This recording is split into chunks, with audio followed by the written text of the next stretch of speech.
Bapak, kami ucap syukur untuk hari ini kami boleh kembali bersama-sama untuk berkumpul walaupun dalam plafon Zoom meeting pada hari ini. Kami bersyukur Engkau masih mengizinkan kami untuk bersama-sama mengadakan webinar untuk kami boleh belajar firman Tuhan. Terima kasih Bapak, terima kasih Tuhan Yesus, terima kasih Roh Kudus. Kami serahkan acara ini, kami percaya Engkau yang ada di tengah-tengah kami, Engkau mengurapi setiap kami semuanya, dan setiap firman yang boleh kami bahas boleh menjadi pengertian yang baru, memotivasi kami dan membawa kami untuk kami lebih lagi menjadi serupa dan masuk di dalam kehendak-Mu yang sempurna. Terima kasih. Dalam nama Tuhan Yesus kami ucap syukur dan berdoa. Haleluya. Amin. Puji Tuhan, selamat malam Bapak Ibu Saudara. Salam semuanya. Apa kabar? Pasti baik dan luar biasa. Amin.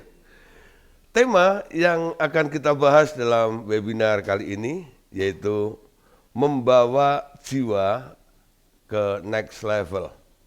Ya. Membawa jiwa ke next level.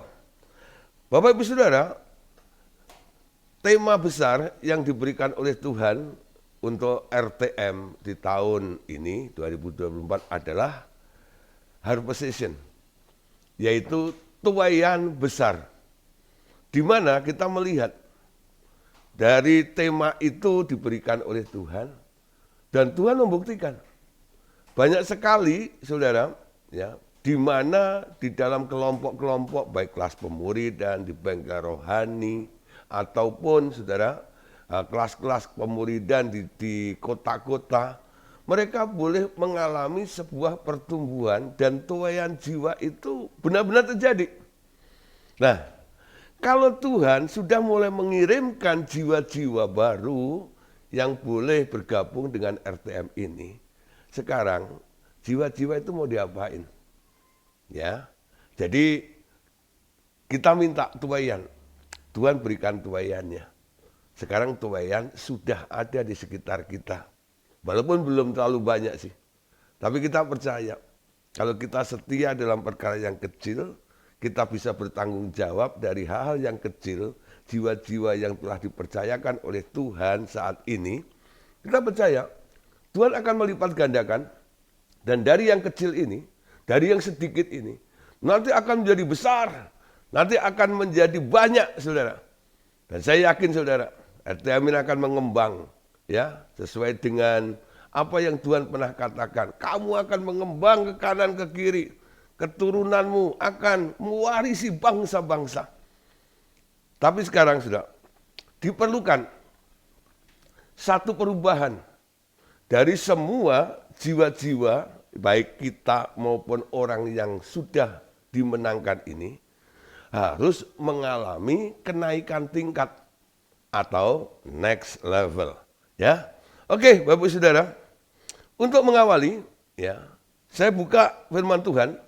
Saya terinspirasi untuk membagikan satu cerita di dalam Alkitab ini dari Lukas pasal 5 ayat 1 sampai ayat yang ke-11. Saya akan bacakan, Bapak Saudara tolong perhatikan dengan seksama. Karena dari ayat ini nanti kita akan bisa memetik, ya, poin-poin di mana kita bisa melihat pola yang dibuat oleh Tuhan Yesus, dan itu juga yang akan kita kerjakan di RTM ini. Oke? Lukas pasal 5 ayat 1 sampai ayat yang 11. Ya. Pada suatu kali Yesus berdiri di pantai Danau Genesaret, sedang orang-orang banyak mengerumuni dia, hendak mendengarkan firman Allah. Ia melihat dua perahu di tepi pantai. Nelayan-nelayannya telah turun dan sedang membasuh jalannya. Ia naik ke dalam salah satu perahu itu, yaitu perahu Simon, dan menyuruh dia supaya menolakkan perahunya sedikit jauh dari pantai. Lalu ia duduk dan mengajar orang banyak dari atas perahu. Setelah selesai berbicara, ia berkata kepada Simon, "Bertolaklah ke tempat yang dalam dan tebarkanlah jalamu untuk menangkap ikan. Simon menjawab, "Guru, telah sepanjang malam kami bekerja keras dan kami tidak menangkap apa-apa. Tetapi karena Engkau menyuruhnya, aku akan menebarkan jala juga." Dan setelah mereka melakukannya, mereka menangkap sejumlah besar ikan sehingga jala mereka mulai koyak. Lalu mereka memberi isyarat kepada teman-temannya di perahu yang lain supaya mereka datang membantunya.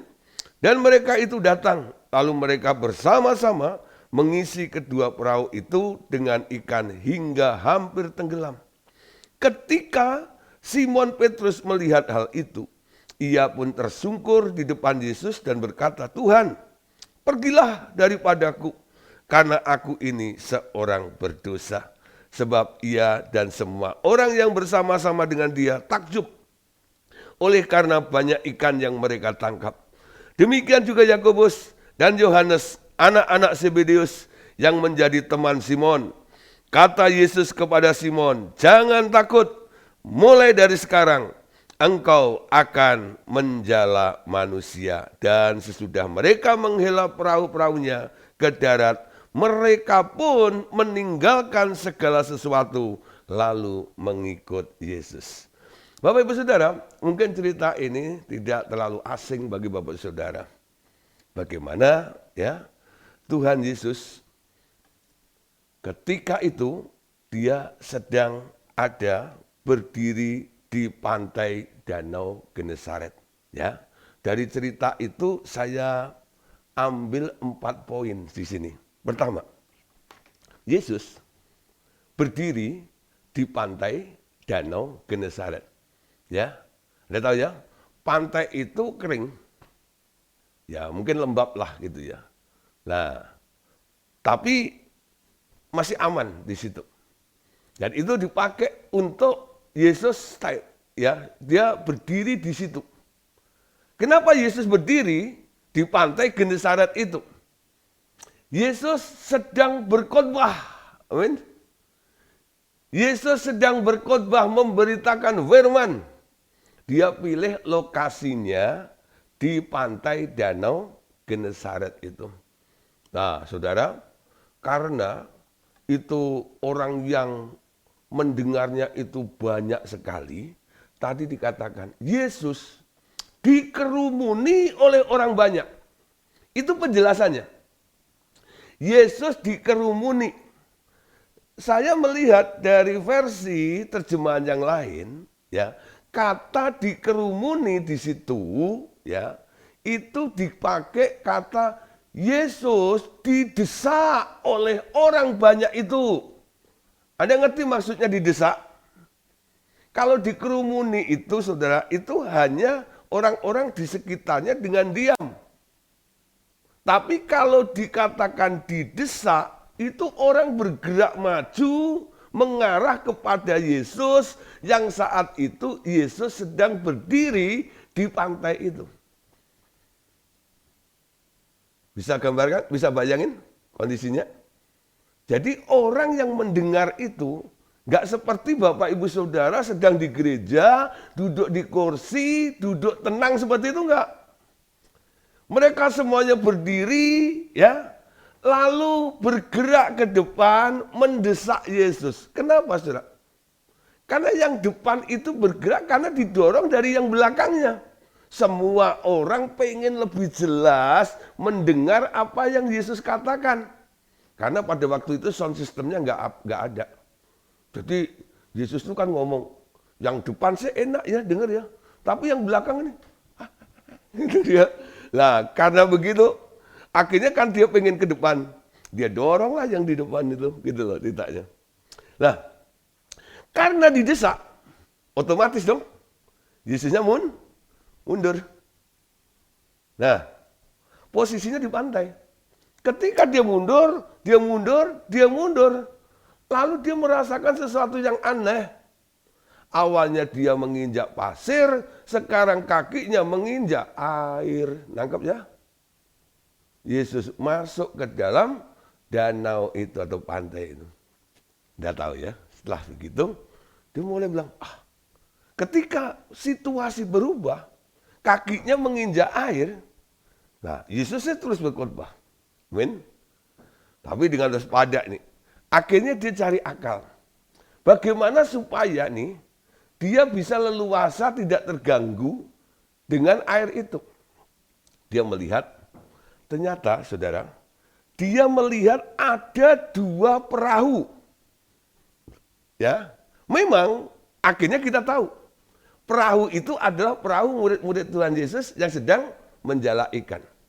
Tapi persoalannya adalah gini, perahu itu bukan kendaraan atau fasilitas yang memang sudah diskenariokan ya atau dipersiapkan untuk nantinya supaya Yesus bisa khotbah di situ. Perahu itu ada di situ tujuannya adalah untuk cari nafkah, untuk cari ikan, bukan untuk menjadi mimbarnya Yesus. Ya. Dengan apa yang saya jelaskan seperti ini, artinya perahunya sekarang sedang tidak digunakan. Tapi bukan sesuatu yang memang sengaja dipersiapkan. Orang bilang apa? Kebetulan. Betul? Kebetulan. Saudara, jangan pernah meremehkan kata kebetulan. Mungkin apa yang terjadi dalam kehidupan kita atau dalam kehidupan Anda, orang boleh bilang itu hanya sebuah kebetulan. Ya. Tapi Roma pasal 8 ayat 28 katakan, segala sesuatu Allah turut bekerja dalam segala perkara. Tidak ada kebetulan di dalam Tuhan. Semua kesempatan bisa dimanfaatkan oleh Tuhan untuk sebuah kebaikan. Amin. Saya mau cerita begini, saudara. Saya ada sampai di sini, sekarang boleh menjadi hamba Tuhan di Revival Total Ministry. Orang bilang kadang-kadang ini kebetulan. Saya nggak pernah berpikir, saya nggak pernah kenal dengan namanya Andreas Samudra, itu nggak pernah. Karena dari awal saya lahir sebagai anak seorang pendeta gereja Pantai Kosta di Indonesia. Sekolah Alkitab di GPDI juga. Lingkungan saya orang GPDI. Ya. Tapi Tuhan membawa saya. Saya praktek di Nganjuk. Pindah ke Solo. Dari Solo Tuhan bawa saya ke Jakarta. Di Jakarta sebenarnya saya tidak kenal dengan namanya RTM. Saya lebih kenal dulu GPI Kejayaan. Ya. Itu harapan saya bisa bergabung ke situ waktu itu. Tapi ya Tuhan nggak mengizinkan. Lalu saudara, saya bergabung dengan beberapa persekutuan. Ada Padang Gembala, ada Kidung Agung. Satu kali saudara, teman saya, ya kebetulan saya bisa main musik walaupun nggak pintar. Nah, itu dia main musik di RTM itu, dulu namanya Revival Worship Service atau RWS di Walter Mongon City. Nah, saudara, itu John masih di perut, belum ada ya. Tahun itu saudara ya. Tahun 93 ditanya. Nah, saudara, teman saya ini bilang sama saya, Gideon, bisa gantiin saya main musik enggak? Ya sudah, akhirnya karena saya nggak ada jadwal pelayanan, saya okein. Ternyata saya main musik di Revival Worship Service itu. Itu bukan keinginan saya. Saya hanya menjadi pengganti, ngerti ya? Saya bukan tim di situ. Tapi ketika saya masuk di situ, ada sesuatu yang menarik. Saya suka menyembah. Ketika penyembahan di RTM itu luar biasa, hati saya tertarik. Saya berjanji, walaupun nggak tugas, bulan depan saya mau datang lagi, gitu ya. Bukan untuk melayani, untuk jadi jemaat, saudara. Karena saya mulai ya tertarik adanya sesuatu, yaitu pujian penyembahan, ya yang pada waktu itu, wah itu sangat luar biasa ya. Kalau nyembah itu berjam-jam seperti gitu loh. Akhirnya saya datang 2 minggu berikutnya. Ketika saya datang, Ibu Dorcas Daud itu bilang, ini yang main musik kemarin ya. Kemarin saya lihat main musik sambil nyanyi loh. Jadi tanpa saya sadari, apa yang saya lakukan itu diperhatikan, dinilai. Saya sendiri nggak sadar, saya main musik sambil nyanyi. Ada yang dengerin, ada yang lihat, saudara. Lalu dia bilang, gitu, kebetulan nih, gitu ya. Hari ini, gitu, WL-nya nggak ada. Gitu. Bisa nggak kamu yang nyanyi? Gitu. Aneh ya. Yang main musik teman saya. Nah, yang kemarin saya gantiin. Sekarang saya suruh jadi WL di situ. Nah, saudara, ketika saya memimpin ya ujian penyembahan di situ itu mengalir luar biasa. Selesai itu, saudara, saya disamperin sama Pak Andreas dan Buddha. Gimana nih? Gitu. Kalau ke depannya setiap pelayanan, gitu, kamu mau nggak jadi tim di sini? Nanti kalau kita pergi ke kota demi kota, nanti ikut ya. Enak nih. Kalau bawa kamu bisa nyanyi, ya, bisa main musik dan sebagainya. Nah, saudara, singkat cerita, saudara. Akhirnya saya bergabung dengan Revival Total Ministry. Dari yang namanya kebetulan, betul? Bagi orang lain, waktu saya belum mengerti, saya anggap itu adalah sebuah kebetulan. Tapi saya melihat, saudara, sebenarnya memang Tuhan yang menggiring saya untuk saya ada di Revival Total Ministry ini. Kalau bukan maunya Tuhan, saudara, pengennya sudah lari dari dulu. Ya, kenapa? Ya di RTM, ya nggak ada fasilitas sama sekali. Nah, di sini saudara, kita diuji kesetiaannya melayani di RTM ini. Tapi puji Tuhan, saya boleh bertahan 30 tahun lebih ada di RTM ini. Dan Tuhan membawa saya dari level ke level berikutnya.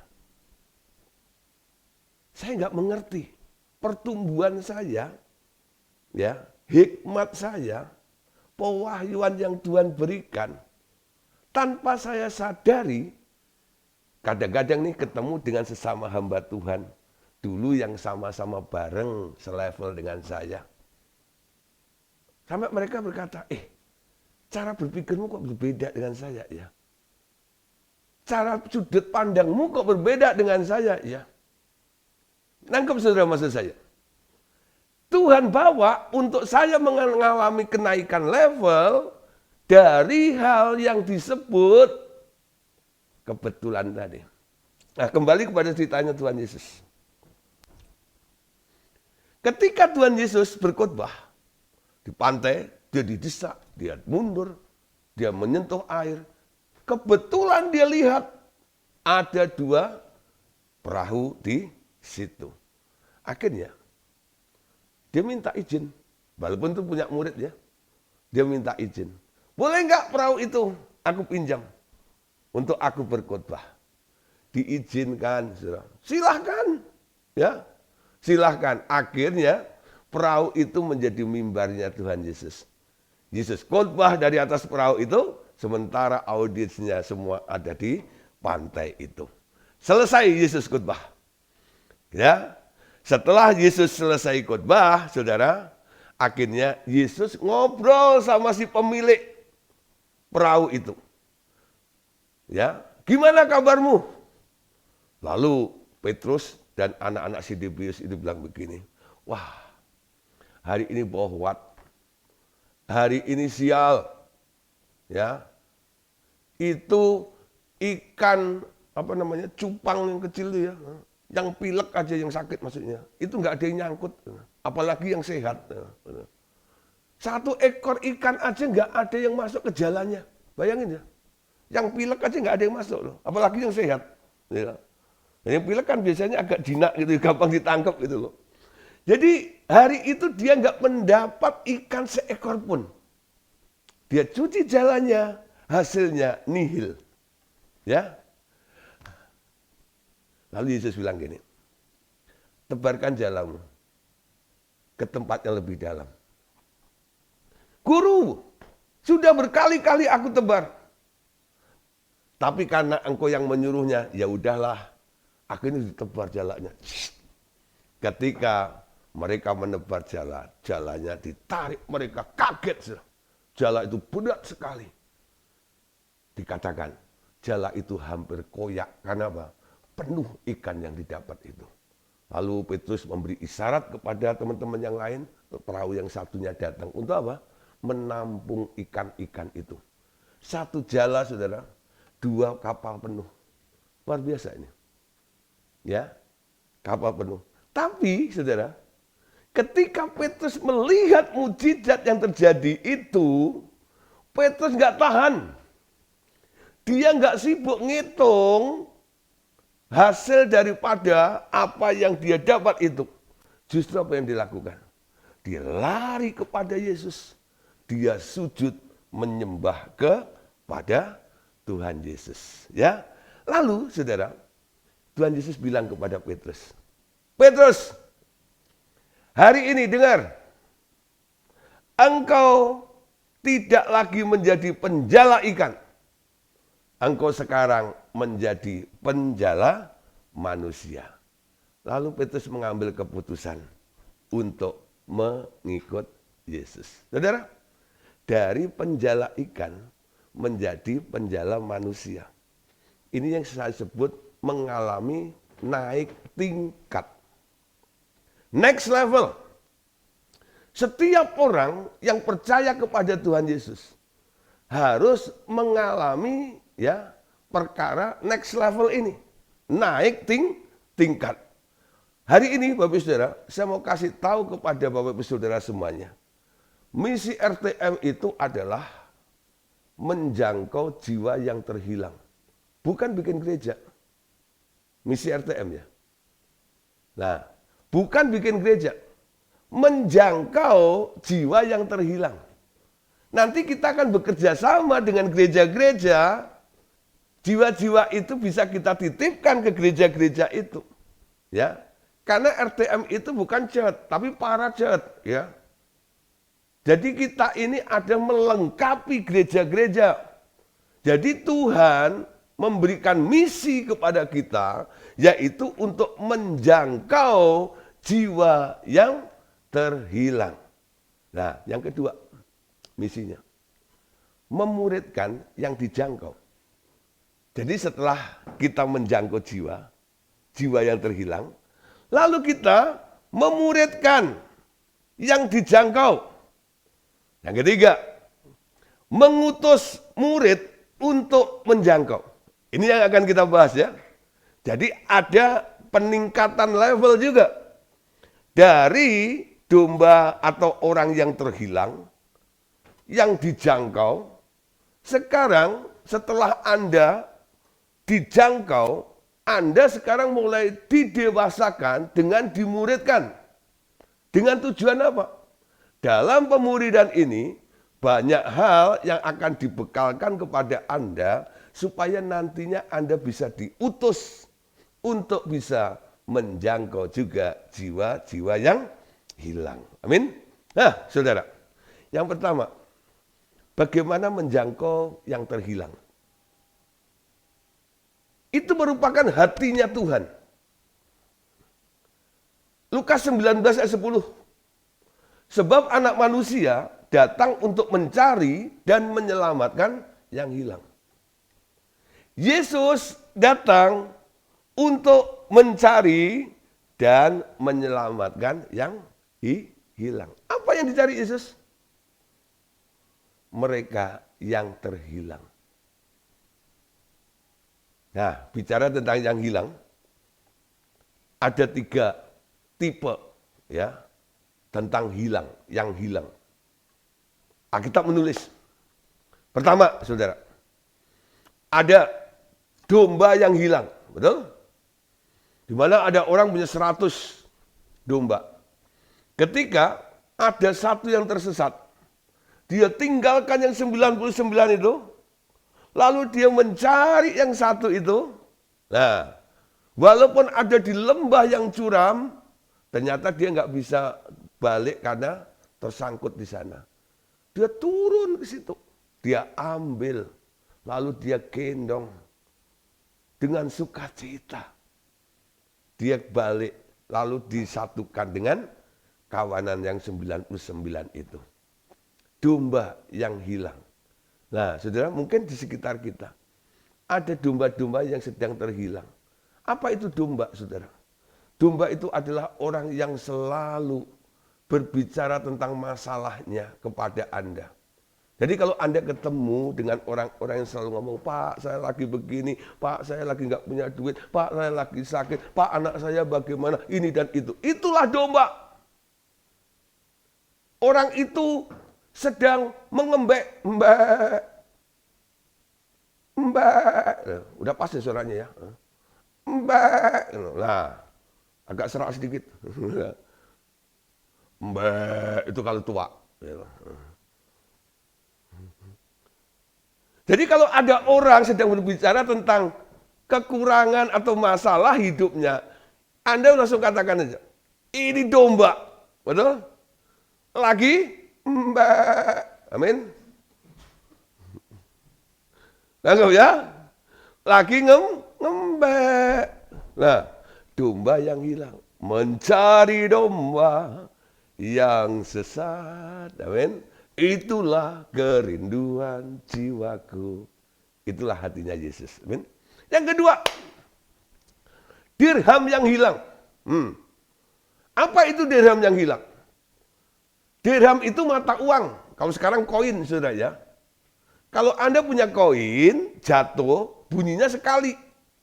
Glinding. Habis itu dia glinding kemana, ngumpet kemana, nggak tahu, betul?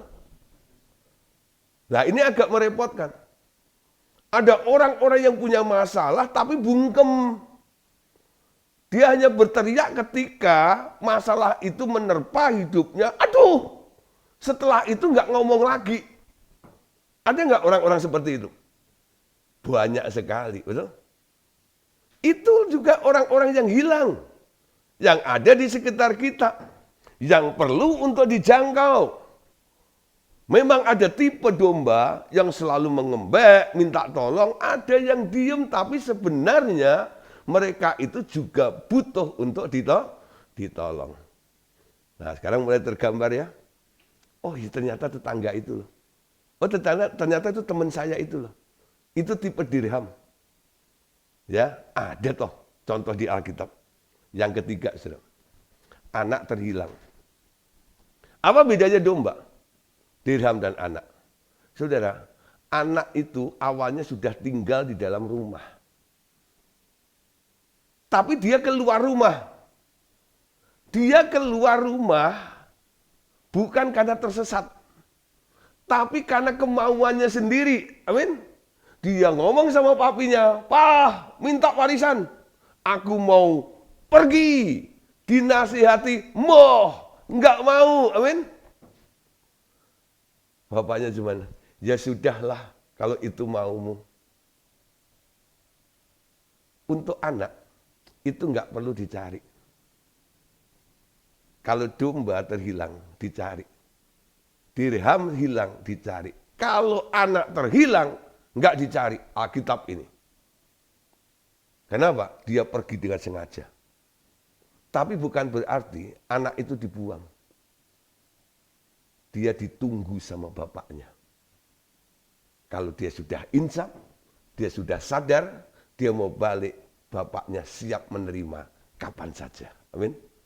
Ini contoh-contoh tentang yang hilang yang ditulis di dalam Alkitab. Mungkin Bapak Ibu Saudara, dulu kita ini adalah orang yang terhilang juga. Mungkin dulu kita adalah domba, mungkin dulu kita adalah dirham, mungkin kita dulu adalah anak yang hilang. Tapi kita sudah dijangkau. Kita sudah ditemukan. Amin.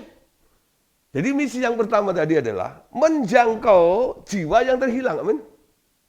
Anda sudah ada di tempat ini. Artinya Anda tidak terhilang lagi. Anda sudah diketemukan. Walaupun statusnya dulu apa? Domba, dirham, ataupun anak. Tapi puji Tuhan, Anda sekarang sudah ada di dalam wadah yang namanya Revival Total Ministry ini. Nah, oleh karena itu, sekarang kita masuk yang kedua. Di sini, di RTM ini, ada kelas-kelas yang namanya kelas pemuridan, bukan? Dengan berbagai macam pengajar. Saya mengajar setiap hari Senin, Selasa, Rabu, dan Jumat. Jam setengah 8 malam. Ya, rata-rata 50 sampai 60 orang yang hadir.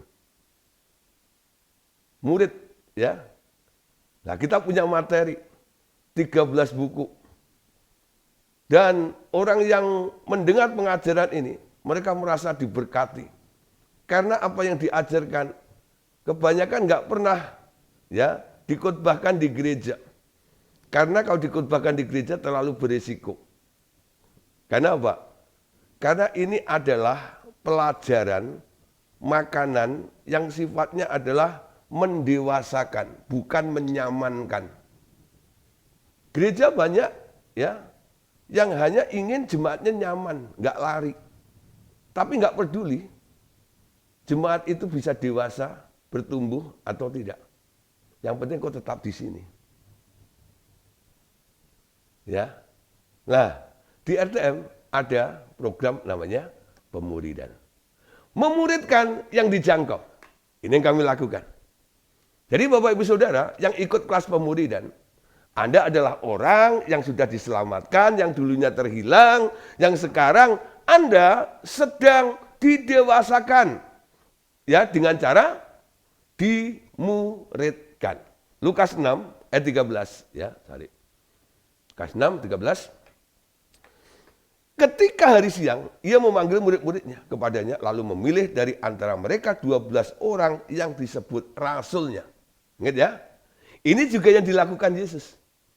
Yesus memilih beberapa orang dan orang itu disebut, ini rasul, ini murid, ini murid.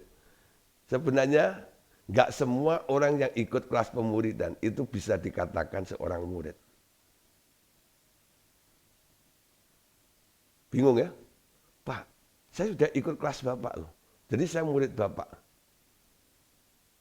Belum tentu. Ya. Enggak semua orang yang ikut kelas pemuridan itu bisa dikatakan sebagai seorang murid. Enggak. Ada orang yang hanya ingin tahu saja. Seorang murid adalah orang yang mempunyai kerinduan untuk berubah.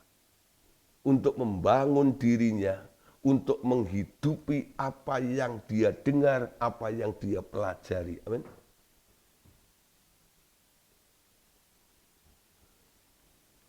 Saya nggak menolak Bapak Ibu Saudara ikut kelas pemuridan. Kuotanya itu ada 100 ya. Di Zoom itu kita punya orang yang bisa masuk.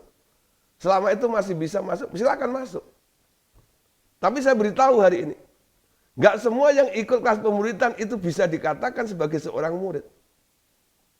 Seorang murid adalah orang yang mau belajar, yang mau bertumbuh, dan mau didewasakan. Amin. Nah, mulai mikir ya, saya murid atau bukan? Amin. Nah, nanti kalau Anda sudah dideteksi pantas jadi seorang murid, nanti kami sebagai mentor akan memberi kepercayaan kepada Bapak Ibu Saudara. Mengutus murid untuk menjangkau. Amin. Jadi mereka yang sudah dewasa, yang benar-benar menjadi murid, mereka akan dijadikan tim. Markus 6 ayat 7. Yesus memanggil ke-12 murid itu dan mengutus mereka berdua-dua. Ia memberi mereka kuasa atas roh-roh jahat. Keren. Amin. Jadi membawa jiwa ke next level. Dari orang yang ditemukan, Anda kenal kami karena Anda punya masalah. Kami doakan, lalu Anda mengalami pemulihan, lalu Anda ikut belajar di RTM. Terus ditingkatkan. Amin. Kalau Anda nggak mau meningkat, Anda bukan murid namanya. Saya harus tegas ngomongnya. supaya Anda nyadar. Ya. Jadi murid Yesus itu dibagi ya. Ada ring pertama, ring 2, ring 3. Ring pertama adalah ring 12 ya, 12 murid. Itu murid inti, ring pertama. Ya.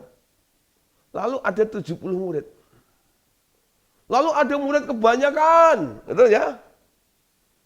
Nah, Anda mau jadi yang mana ini?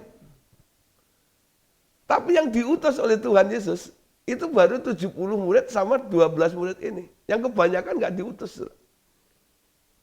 Yang mendapat pendelegasian itu. Nah, saudara, maukah Anda mengikut Yesus meresponi panggilan ini? Ketika engkau menyerahkan hidupmu seperti Petrus menyerahkan perahunya, Tuhan menolong sehingga dia mendapatkan hasil ikan yang begitu banyak. Lalu Tuhan katakan kepada Petrus, Petrus sekarang kamu dari penjala ikan menjadi penjala manusia. Alkitab mencatat, setelah peristiwa ini, Petrus nggak kembali ke pekerjaannya menjala ikan tuh. Dia menjala ikan pernah sekali lagi, itu karena disuruh oleh Tuhan ketika ada masalah tentang membayar pajak. Tahu? Yesus bilang, pergi ke sana. Ya, cari ikan.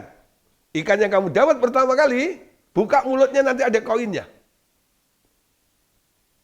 Hanya untuk ambil koin itu loh. Atau untuk makan sehari-hari lah bersama mereka. Tapi bukan profesi. Profesi mereka sekarang berubah. Mereka adalah hamba Allah. Mereka adalah murid Tuhan Yesus. Bukan penjala ikan lagi, tapi penjala manusia. Amin. Ketika mereka berkomitmen mau menjadi penjala manusia. Yesus ajak, Yesus ajar, Yesus muridkan betul. Kasih tahu caranya. Pengalamannya seperti ini. Betul? Nah, dari penjala ikan menjadi penjala manusia. Amin. Ayo kita mulai ngalami namanya next level. Amin. Naik tingkat. Dalam kehidupan kita, saudara. Kalau kita ingat flashback dalam kehidupan kita. Kita ini dulu orang-orang yang selalu kalau cari Tuhan itu. Yang dicari apa? Ku cari wajahmu. Temukan dompetmu. Kok dompetmu, Pak? Pura-pura lupa. Coba ya.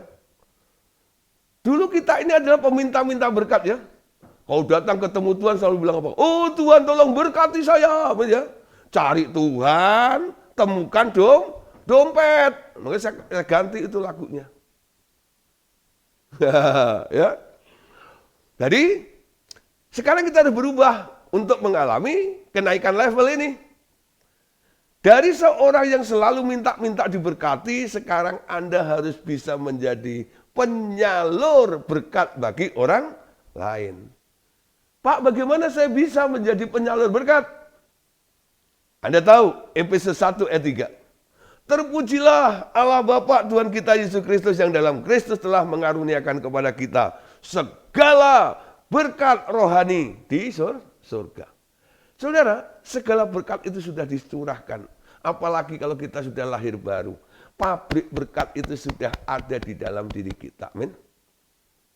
Sebenarnya orang Kristen kalau menjawab atau memberikan kata-kata mungkin di WhatsApp itu kan biasanya God bless you gitu ya. Itu bagus itu. Ya. Tapi kalau Anda sekarang sadar Anda adalah ya saluran berkat. Andalah yang ditugaskan untuk memberkati. Jadi bunyinya harusnya bukan God bless you. I bless you. Amin. Aku berkati. Saudara, Yesus dalam dirimu, pabrik berkatnya, dia produksi, sekarang Anda pemasarnya, marketingnya. Jadi Anda yang bergerak, nih aku kasih, nih aku kasih, nih aku kasih. Betul? Sumbernya dari mana? Dari produksi tadi itu. Yang produksi siapa? Yesus yang ada di dalam dirimu, amin. Yang ngasih siapa? Bukan Yesus. Yang ngasih Anda, amin. Nangkap saudara? Anda yang action, Yesus yang backup Anda. Nih tak berkati 10 juta. Jangan masuk kantong sendiri. Ya, masih ada kantong yang kosong, amin. Nah, isi juga kantong-kantong kolektor yang kosong itu. Nah, saudara, menjadi saluran berkat. Amin. Jadi kalau minta sama Tuhan jangan sedikit-sedikit supaya bisa ada lebihnya dan disalurkan ke orang lain. Amin. Karena Tuhan panggil Anda untuk menjadi saluran berkat itu. Nangkep ya? Nah, itu namanya mengalami next level. Dari peminta menjadi penyalur atau pemberi berkat. Sumbernya tetap dari Tuhan. Ya. Dari pencari mujizat sekarang berubah menjadi pembuat mujizat. Amin. Pak, yang bikin mujizat kan Tuhan. Betul. Tadi Yesus mengutus murid-muridnya melengkapi mereka dengan kuasa Allah. Amin. Yesus membekali. Yang mengadakan mujizat siapa? Setelah Anda dibekali, ya umpama nih, anak saya sekolah, sekarang kerja, ya. Kadang-kadang dia nggak mau jajan siang di luar. Dia minta dibawain bekal sama maminya di rumah. Lah, dibekali makanan. Yang makan siapa? Yang makan siapa? Bukan yang bekelin. Yang makan adalah anak yang dibekelin tadi itu ya. Dia bisa menggunakan. Dia bisa makan sendiri. Dia bisa bagi juga dengan temannya. Amin. Nah, tergantung. Dari pencari mujizat sekarang Anda harus menjadi pembuat mujizat. Sudah lihat dalam Yesaya 18. Sesungguhnya aku dan anak-anak yang telah diberikan Tuhan kepadaku adalah tanda dan alamat di antara orang Israel dan Tuhan semesta alam yang diam di gunung Sion. Saudara, kita ini adalah tanda dan alamat. Bahasa Inggrisnya pakai kata sign and the wonders. Ya, jadi tanda mujizat, tanda keajaiban. Ya. Tanda dan alamat. Kalau ada sesuatu, orang cari alamat di mana aku harus mencari bisa untuk disembuhkan, untuk ditolong ini dan itu. Jawabannya adalah alamatnya Anda. Amin. Anda adalah tanda dan alamat. Amin. Nah, saudara. Berikutnya. Dari menjadi murid. Sekarang Anda boleh menjadi pengajar. Saya selalu dorong kepada para murid-murid. Saya suka Anda belajar. Tapi saya lebih suka lagi kalau Anda mulai mengajar. Mengajar sambil belajar. Amin. Dulu saya juga begitu. Saya sambil belajar sama Pak Andreas. Saya sambil mengajar. Saya belajar berulang-ulang. Untuk apa? Melengkapi, mereview lagi. Tapi saya juga melakukan sesuatu. Saya mengajar juga. Mengajar siapa? Orang yang belum pernah belajar. Kalau Anda pernah belajar, Anda pasti lebih pintar daripada yang belum pernah belajar, betul? Jadi hal mengajar itu sebenarnya hal yang mudah. Kalau Anda lebih dulu belajar, Anda akan mengajar yang belajar belakangan. Dia boleh belajar kepada Anda. Cari orang-orang yang belum tahu. Walaupun mungkin caranya nggak harus secara formal. Ya, tapi paling nggak Anda bisa share dengan mereka. Mengajarkan sesuatu pada mereka. Saudara, Paulus menggunakan sistem ini. 2 Timotius 2:2. Dan apa yang telah engkau dengar daripadaku di depan banyak saksi, percayakanlah itu kepada orang-orang yang dapat dipercayai, yang juga cakap mengajar orang lain. Paulus mengajar, menghasilkan pengajar. Ya, mendelegasikan. Menaruh orang-orang di kota-kota itu untuk menjadi gembala yang ada di sana. Saudara, itulah yang kami maksud, yang kami inginkan, yang kami harapkan. yang kami rindukan, yang sedang kami kerjakan. Bagaimana Tuhan telah mempercayakan jiwa-jiwa yang terhilang. Sekarang kami punya tugas untuk membawa mereka boleh naik level. Amin. Boleh naik level. Tapi persoalannya, mereka yang mau dibawa itu mau dibawa atau enggak. Ada yang protes. Ketika mau dibawa, dia nyanyi. Mau dibawa kemana?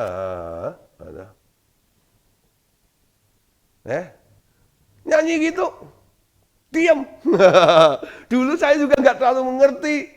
Sampai akhirnya saya ada di level ini. Karena saya mau nurut aja sama Tuhan.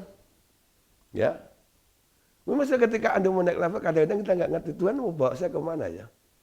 Tapi ujung-ujungnya selalu indah. Amin.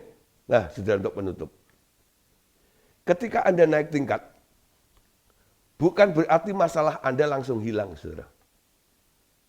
Tetapi dengan Anda naik ke level yang lebih tinggi, Anda akan punya cara pandang dan sikap yang berbeda saat nantinya Anda sedang menghadapi masalah. Itu keuntungan ketika Anda naik level. Di sini, ketika Anda sudah naik level, masalah bukan lagi menjadi sesuatu yang membuat Anda menjadi takut, menjadi khawatir, menjadi kecewa. Sekarang Anda bisa melihat bahwa masalah hanya sebuah sarana untuk seseorang bisa berjumpa dengan Tuhan dan mengenal Tuhan. Amin. Nah, untuk mengenal Tuhan. Jadi saudara, bahkan Anda juga dapat berkata bahwa masalah adalah teman. Sarana untuk belajar dan meningkatkan iman Anda menjadi semakin kuat dan berbuah lebat. Ya, nah, ketika Anda di level sebelumnya, Anda selalu merasa menjadi korban dari semua yang sedang Anda alami, tapi di level berikutnya Anda akan sadar bahwa Anda sekarang bukan menjadi korban lagi, tapi sekarang Anda adalah seorang pemenang. Katakan amin. Ya, bukan korban peristiwa, tapi dalam segala hal kita adalah orang yang lebih daripada pemenang. Nah, saudara, untuk menuai jiwa, setelah Anda dimuridkan, lalu Anda nanti kan akan diutus. Mungkin Anda berpikir, Pak, bagaimana nanti saya ketika diutus? Saya belum pernah bisa melayani. Kami sebagai mentor akan melakukan pelatihan, saudara. Jangan takut. Kami akan bimbing. Kami akan bina Bapak Ibu Saudara.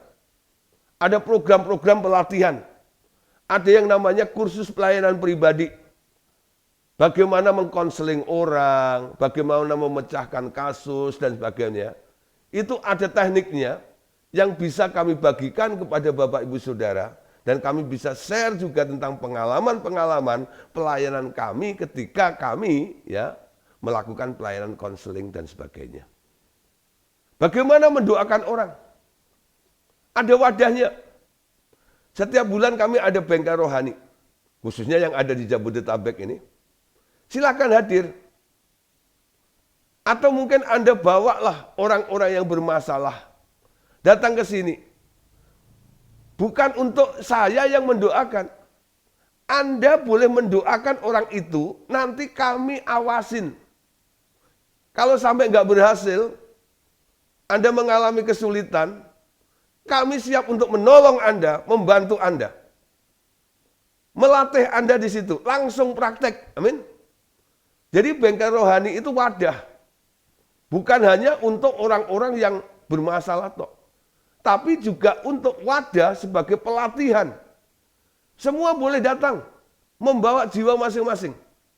Di sini, ya kita kumpul dulu, kita worship dulu, kita dengar firman dulu, kita makan siang. Habis itu baru acara pribadi. Anda boleh layani itu orang-orang. Nanti kalau mengalami kesulitan, Anda boleh minta tolong. Ada mentor-mentor yang hadir di bengkel rohani. Amin. Ya. Terakhir, pelatihannya, Pak. Kalau Anda mungkin sudah mulai diundang untuk melayani gereja-gereja, diminta untuk berkhotbah. Anda merasa nggak bisa berkhotbah. Kami siap untuk memberikan kursus pada Anda bagaimana berkhotbah. Ada beberapa orang yang sudah saya latih dan puji Tuhan, sekarang sudah mulai diundang di berbagai macam gereja dan bisa mulai berkhotbah. Bahkan ada satu kesaksian, ada satu murid, ya, memang secara sekuler, ya, dia itu ya seorang dokter sih sebenarnya, ya, dokter spesialis di rumah sakit yang cukup terkenal di Tangerang. Dia buka gereja, ya. Ketika dia buka gereja, ya, jadi dia hanya comot hamba Tuhan sana, hamba Tuhan sini untuk khotbah di gerejanya. Dia nggak pernah berkhotbah, ya. Jadi khotbah orang lain tidaknya. Nangkep ya? Terus saya waktu itu diundang melihat pemandangan seperti itu, saya bilang ini nggak sehat nih. Kamu kayak calo doang, gitu ya. Saya terus terang karena dia murid saya. Harusnya kamu yang mendirikan gereja, kamu yang khotbah. Paling enggak 50-50 lah. Minggu genapnya kamu, minggu ganjilnya orang lain atau sebaliknya. Atau minimnya, minggu pertama disertai perjamuan kudus, kamu yang khotbah. Yang lainnya tamu bolehlah. Kalau sama sekali babar belas seperti ini enggak normal saya bilang. Ya, terus dibisikin, Pak, saya gemeter, saya nggak bisa. Tapi kalau nyontek orang bisa, Pak. Obat ini tahu ini dan itu. Tapi kalau begini nggak bisa, Pak. Saya bilang, siapa bilang nggak bisa? Saya latih, saudara. Saya dampingi. Saya ada di gereja itu hampir 3,5 tahun, 4 tahun, saya lupa. Saya dampingi. Ya, saya dampingi. Jadi saya bilang, kamu yang maju, saya backup. Apa kira-kira yang kamu nggak bisa? Tanyakan pada saya.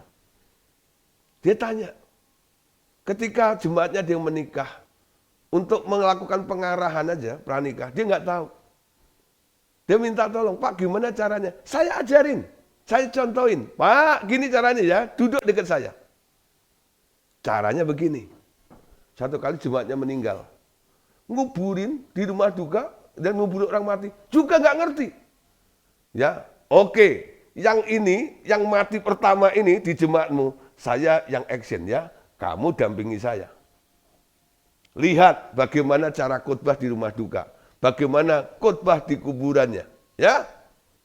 Berikutnya dia mati lagi. Dia suruh saya khotbah. Enggak. Kamu yang khotbah karena sudah pernah lihat saya. Ya. Tapi gimana Pak? Tanyain. Apa yang enggak kamu bisa? Saya arahkan. Ya. Minta tolong Pak ayatnya yang mana? Tak kasih tahu beberapa ayat. Kamu cocoknya yang mana?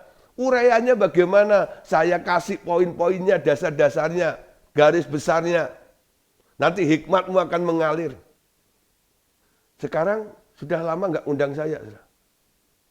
Ya, sejak pandemi itu dia kan ibadah online, selalu kirim sudah hasil khotbahnya itu. Yang khotbah siapa? Dia. Tiap minggu dia yang khotbah. Nangkep ya? Saya nggak kecewa, saya nggak marah, saya nggak sakit hati, nggak diundang. Saya bersyukur dari orang yang ngundang orang yang selalu nggak bilang nggak bisa khotbah, sekarang khotbah terus tiap minggu, amin. Kalau Anda melihat seperti itu, bangga nggak kira-kira? Saya sebagai mentor, pembina, melihat pertumbuhan daripada orang-orang yang kami didik, kami bina seperti itu. Saya bersyukur loh. Ya, lah ini yang saya harapkan. Yuk saudara, naik tingkat bersama-sama. Saya terus naik. Anda juga ikut naik, amin. Kejar terus, naik, sampai ke tingkat yang berikutnya nanti. Oke? Terima kasih, Tuhan Yesus memberkati kita semuanya. Yuk kita berdoa. Terima kasih Bapak, Tuhan Saudara Kudus. Kami mengucap syukur, hari ini kami mengerti bahwa kami ada di tempat ini. Bukan sebuah kebetulan. Tapi memang ada rencanamu di balik semua peristiwa itu. Supaya kami ada di tempat ini. Tujuannya adalah untuk kami boleh bertumbuh. Untuk kami boleh didewasakan. Dan boleh mengalami next level. Kami boleh naik tingkat. Kami boleh mengalami kemajuan dalam kerohanian kami. Dan kami boleh berguna bagi kerajaan Allah. Dan namamu semakin dimuliakan. Dan kerajaan Allah semakin dibesarkan.